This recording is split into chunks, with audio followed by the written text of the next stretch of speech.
স্বাগতম সবাইকে। আজ যে গল্পটা আমি আপনাদের শোনাতে চলেছি, এটা আমার নিজের অভিজ্ঞতা নয়। এটা আমাকে পাঠিয়েছে আমারই এক শ্রোতা বন্ধু অভিজিৎ। ছোটবেলায় সে মামা বাড়িতে বেড়াতে গিয়ে একটা ভয়ঙ্কর অভিজ্ঞতার মুখোমুখি হয়েছিল, আর সেই অভিজ্ঞতাটা আজও সে ভুলে উঠতে পারেনি। অভিজিৎ চেয়েছে আমি এই ঘটনা আপনাদের সামনে তুলে ধরি, কেন আপনারাও জানেন গ্রামের নিস্তব্ধতার আড়ালে কি ভীষণ আতঙ্ক লুকিয়ে থাকতে পারে। তাহলে চলুন শুনে নেওয়া যাক মামা বাড়ির বট গাছকে ঘিরে অভিজিতের ভয়ঙ্কর ভৌতিক অভিজ্ঞতা। অভিজিৎ আমাকে ঘটনাটা যেভাবে লিখে পাঠিয়েছে আমি সেভাবেই বলছি। কোনো কিছু অভিজ্ঞতা এমন হয় যা কোনোদিন ভোলা যায় না। ছোটবেলায় মামা বাড়ি গেলে গ্রামের পরিবেশটা সবসময় অন্যরকম লাগতো। চারপাশে ধান ক্ষেত, কাঁচা রাস্তা আর নিস্তব্ধতার ভেতর লুকিয়ে থাকা এক অদ্ভুত ভয়। সেই গ্রামেই ছিল একটা শতবর্ষী বট গাছ। দিনের বেলায় গ্রামবাসীরা গাছটার নিচ দিয়ে যেত বটে, কিন্তু সূর্য ডোবার পর কেউ আর সেখানে পা রাখত না। সবাই বলতো ওই গাছটার সাথে জড়িয়ে আছে এক অভিশপ্ত রহস্য, আর সেখানে থাকে এক অশান্ত আত্মা।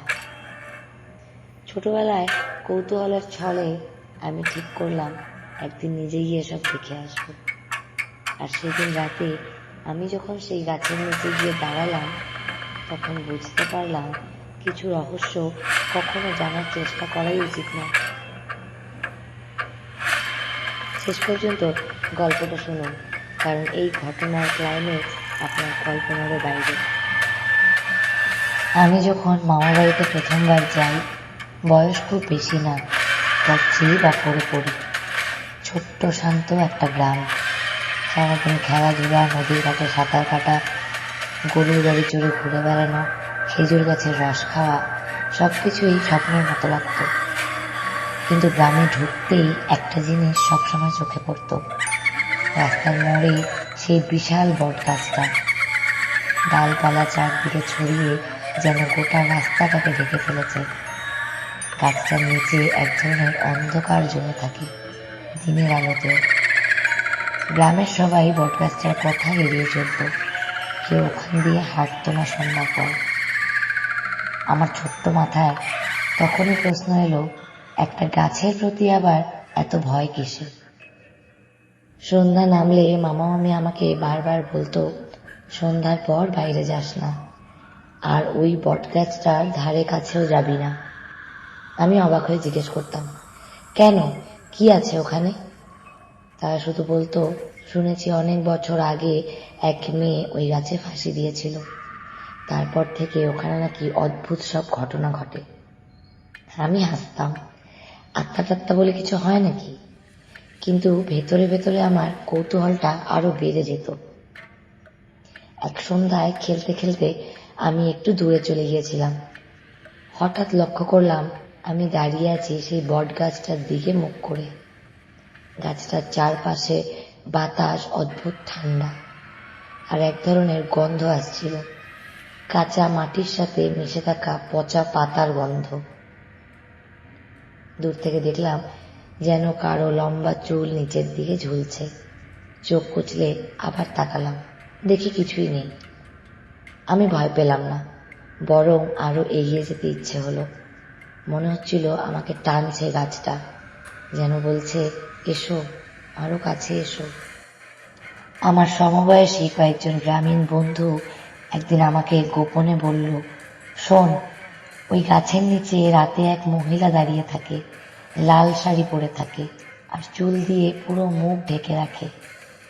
আমি হেসে ফেললাম, বললাম, এসব তো ভূতের গল্প। কিন্তু ওরা একসাথে চিৎকার করে বলল, না রে, গ্রামের সবাই জানে ও গাছে অভিশাপ আছে। ওদের ভয় পাওয়া চোখ দেখে আমি কেমন যেন গম্ভীর হয়ে গেলাম। বন্ধুরা মজা করে আমাকে বলল, তুই তো শহরের ছেলে, তোর যদি এত সাহস থাকে তবে রাতে গাছের নিচে গিয়ে দাঁড়া। আমি হেসে বললাম, ঠিক আছে, একদিন দেখে আসবো। মুখে সাহস দেখালেও বুকের ভেতর কেমন একটা ভয় হচ্ছিল। কদিন পরেই সুযোগ এলো। এক সন্ধ্যায় মামা বাড়ির উঠোনে খেলতে খেলতে হঠাৎ বুঝলাম আমি একাই বাইরে আছি, সবাই ঘরে ঢুকে পড়েছে। আমি হাঁটতে হাঁটতে বুঝতেই পারলাম না কখন যেন রাস্তার বাঁকে এসে পৌঁছে গেছি। সামনে সেই বিশাল বট গাছ। বাতাস থেমে গেছে, চারপাশে কেমন চাপা একটা অন্ধকার। গাছটার কাছে আসতেই শরীরের লোম খাড়া হয়ে গেল। চারপাশে ঝিঝি পোকার আওয়াজ, ব্যাঙের ডাক, সব একসাথে থেমে গেছে। একটা অদৃশ্য চাপা অন্ধকার যেন আমাকে ঘিরে ধরল। মনে হচ্ছিল কেউ আমার পেছনে দাঁড়িয়ে শ্বাস ফেলছে। ঘাড়ের পেছনে কেমন একটা ঠান্ডা বাতাস অনুভব হচ্ছিল। গাছের গোড়ার দিকে তাকিয়ে দেখলাম কেউ একটা বসে আছে। শাড়ির আঁচল মাটিতে ছড়িয়ে আছে, আর চুল মুখ ঢেকে ফেলেছে। আমি পাথরের মতো দাঁড়িয়ে রইলাম। মনে হচ্ছিল কেউ আমার বুকের ভেতর হাত দিয়ে মুঠো করে ধরছে। হঠাৎ সেই মূর্তিটা মাথা তুলল, চুলের ফাঁক দিয়ে জলজলে চোখ বেরিয়ে এলো। চোখ দুটো সরাসরি আমার দিকে তাকিয়ে আছে। আমার গলা শুকিয়ে কাঠ হয়ে এসছে। মুখের থেকে শব্দ বের করতে পারছিলাম না। শরীরের ভেতর কেমন কাঁপুনি ছড়িয়ে পড়ল। হঠাৎ গাছের ডালগুলো দুলতে শুরু করলো। চারদিক থেকে ফিসফিস করে একটা আওয়াজ শোনা গেল, ফিরে যা, ফিরে যা। আমি কানে হাত দিলাম, কিন্তু আওয়াজটা আরো জোরে শোনা গেল। মনে হচ্ছিল শত শত অদৃশ্য কণ্ঠ আমাকে ঘিরে ধরছে। সেই মহিলার ছায়া মূর্তিটা ধীরে ধীরে দাঁড়িয়ে পড়ল। তার শরীর থেকে ঠান্ডা হাওয়া বেরোচ্ছে, আর মাটিতে লম্বা আঁচল ঘষে ঘষে যেন আমার দিকেই এগোচ্ছে। আমি পিছিয়ে যেতে চাইলাম, কিন্তু আমার পা নড়ল না। কেউ যেন আমাকে গেঁথে দিয়েছে মাটিতে। মহিলার মুখের চুল হঠাৎ সরে গেল, চোখ দুটো একেবারে ফাঁকা, যেন গর্ত। তার ঠোঁট নড়ছিল, কিন্তু কোনো শব্দ বেরোচ্ছিল না। মনে হচ্ছিল আমি মরে যাচ্ছি। বুকের ভেতর আমার শ্বাস আটকে আসছিল। ঠিক যখন মহিলার ছায়াটা আমার দিকে এগোচ্ছিল, তখন হঠাৎ চারপাশে অদ্ভুত এক গন্ধ ছড়িয়ে পড়ল। প্রথমে হালকা কাদামাটির মতো গন্ধ ছিল, কিন্তু মুহূর্তের মধ্যে সেটা ভয়ঙ্কর হয়ে উঠল। মনে হচ্ছিল চারপাশে যেন শত শত পচা দেহ চাপা পড়ে আছে, আর সেই গন্ধ ধীরে ধীরে বেরিয়ে আসছে।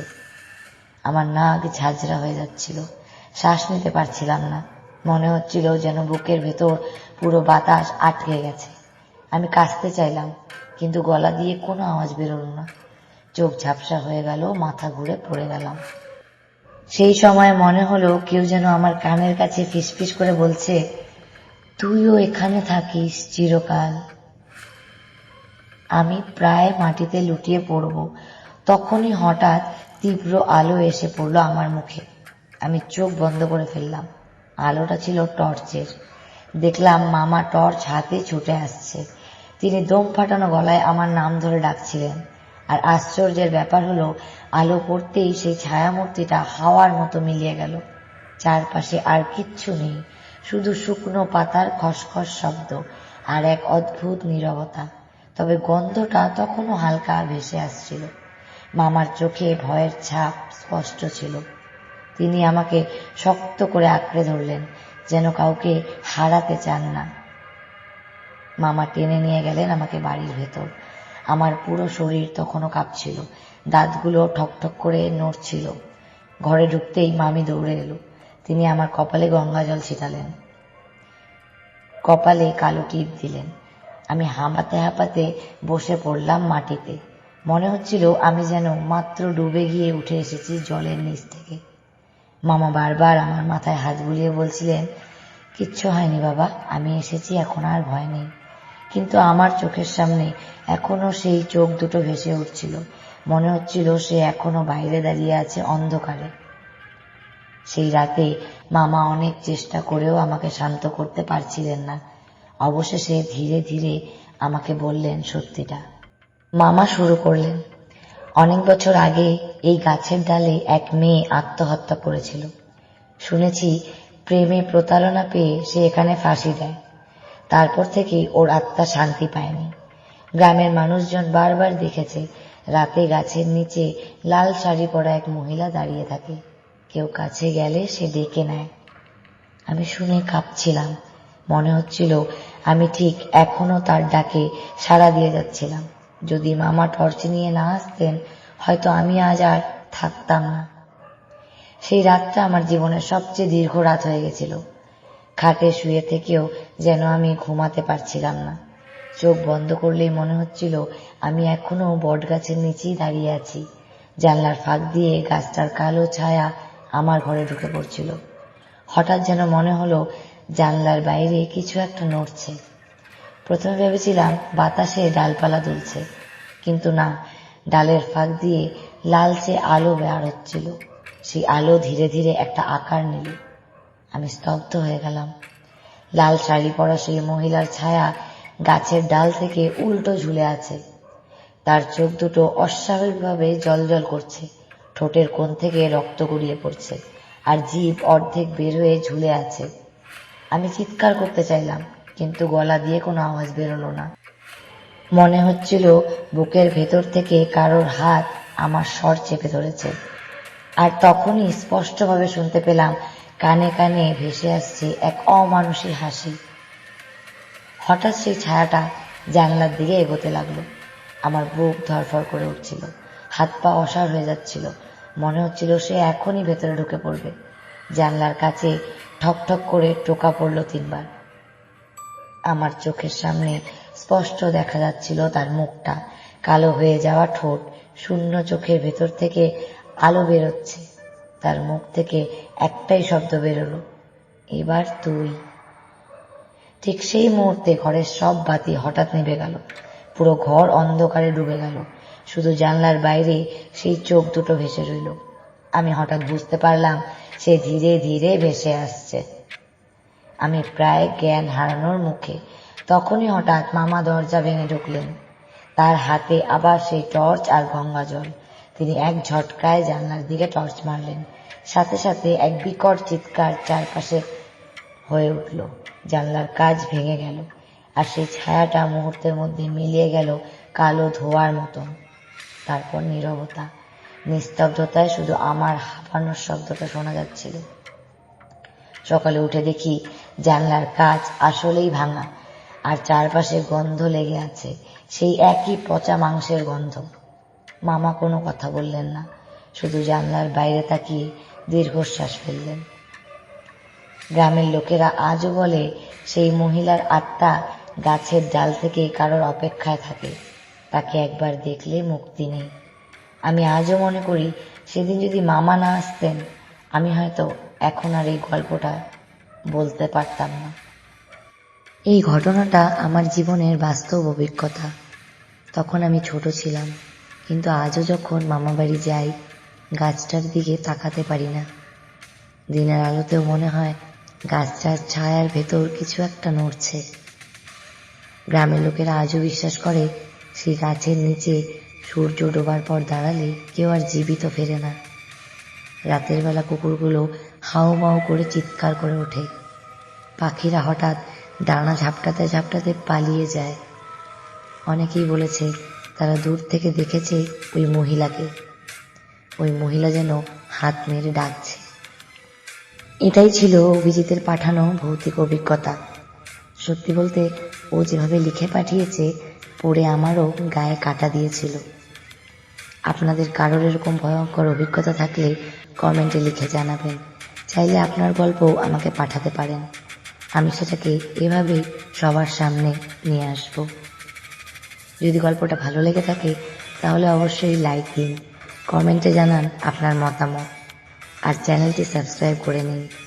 আপনার প্রতিটি লাইক কমেন্ট আমার কাছে অনেক বড় অনুপ্রেরণা। যদি কখনো কোনো বটগাছের সামনে পড়েন, বিশেষ করে রাতে, তাহলে একটু হলেও সতর্ক থাকবেন, কারণ কখন যে কে আপনাকে ডেকে নেবে সেটা কেউ জানে না। আমি আবারও আসবো আরো অজানা, আরো ভয়ঙ্কর বাস্তব অভিজ্ঞতা নিয়ে। ততদিন পর্যন্ত সাবধানে থাকুন, আর মনে রাখবেন অন্ধকার সবসময় শূন্য থাকে না।